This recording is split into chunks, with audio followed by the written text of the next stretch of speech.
बीच में इसको छोड़ने का कोई सवाल नहीं है कि इसमें कोई भी बीच में बाधा आए तो उससे घबराकर पीछे हटने का।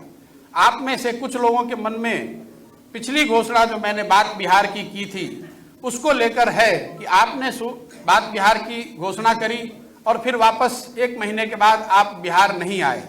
मैं आपका ध्यान आकर्षित करना चाहता हूं कि बात बिहार की घोषणा फरवरी 2020 में करी गई थी।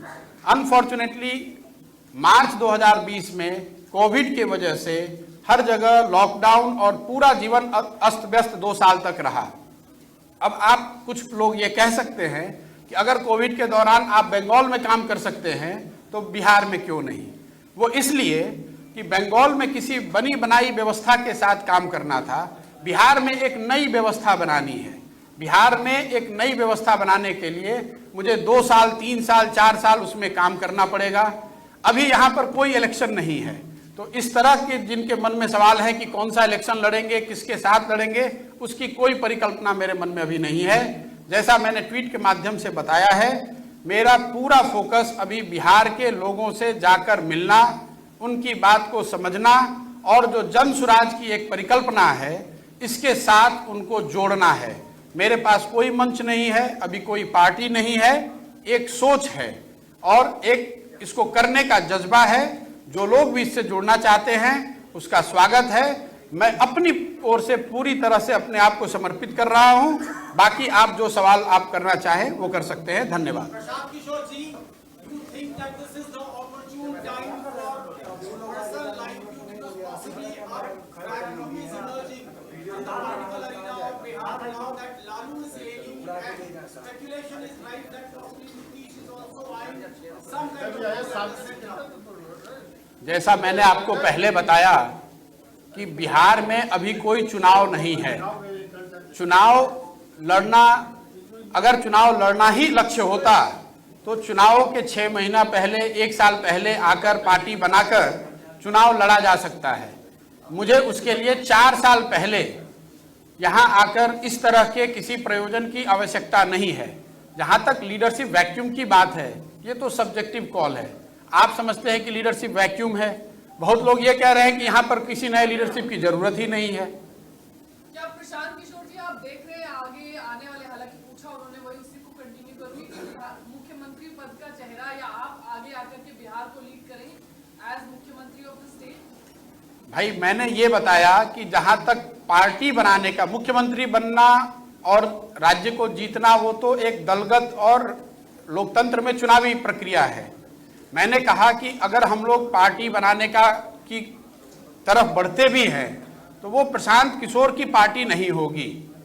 उसमें जो लोग साथ में आकर पार्टी बना रहे होंगे, एक ईंट उनकी होगी, एक ईंट मेरी भी होगी। मैं ये नहीं कह सकता हूं कि वो मेरी पार्टी है, मैं उसका चेहरा हूं, मैं उसका अध्यक्ष हो जाऊंगा और मैं ही उस पार्टी का सर्वे सर्वा हो जाऊंगा।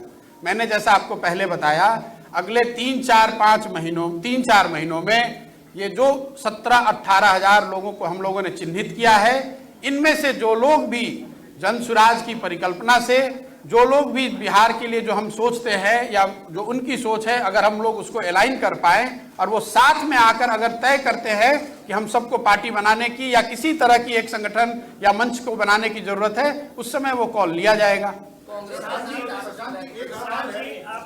क्यों लगा कि बिहार में आपको घूमना चाहिए? कौन 4 मुद्दे हैं जिनको लेकर आप बिहार में घूमना चाहते हैं? देखिए, मैं ऐसा समझता हूं कि बिहार देश के सबसे गौरवशाली अतीत वाले राज्यों में एक है।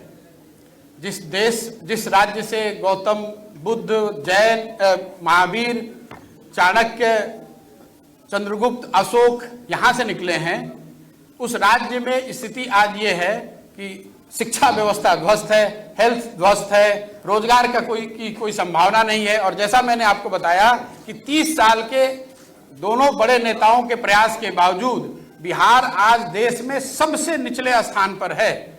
ये मेरा नहीं आकलन है, ये भारत सरकार के डेटा हैं। भारत सरकार ने ये बताया है और जिनकी सरकार आज बिहार में है उनकी ही सरकार देश में है। ऐसा भी आप नहीं कह सकते हैं कि ये विपक्ष की सरकार दिल्ली में है इसलिए वो गलत डेटा दे रहे हैं। अब नीतीश जी से मैंने एक कोई प्रेस वार्ता उनकी देखी नीति आयोग पर कुछ लोगों ने सवाल पूछा तो उन्होंने कहा अरे इनको कुछ पता है। संभव है कि किसी को कुछ नहीं पता है, लेकिन बिहार के लोगों को ये जरूर पता है कि आपके यहाँ मुख्यमंत्री रहते हुए बिहार की शिक्षा व्यवस्था पूरी तरह से ध्वस्त है, हेल्थ की व्यवस्था पूरी तरह से ध्वस्त है। बिहार के हजारों लाखों लड़के यहाँ से बाहर जाकर सबसे कठिन और दुरूह परिस्थितियों में काम करने के लिए मजबूर हैं। गुरु समीर जी नमस्कार। ईश्वर की बनाई इस दुनिया में जहाँ कुछ लोगों के पास अपार समृद्धि और धन दौलत है, तो वहीं कुछ के पास सिर्फ दुख और निराशा। लेकिन इन दुखों के समाधान के लिए ईश्वर ने कुछ दिव्य पुरुषों को हमारे बीच भेजा है, जो हर तरह की समस्याओं का 100% समाधान करते हैं, जैसे नौकरी, कारोबार, गृह कलेश, विदेश यात्रा, प्रेम विवाह, बंदिश बाधा, प्रॉपर्टी, रूठे को मनाना और चौकी की शक्तियों के स्पेशलिस्ट गुरु समीर जी। घर बैठे पाएं समाधान।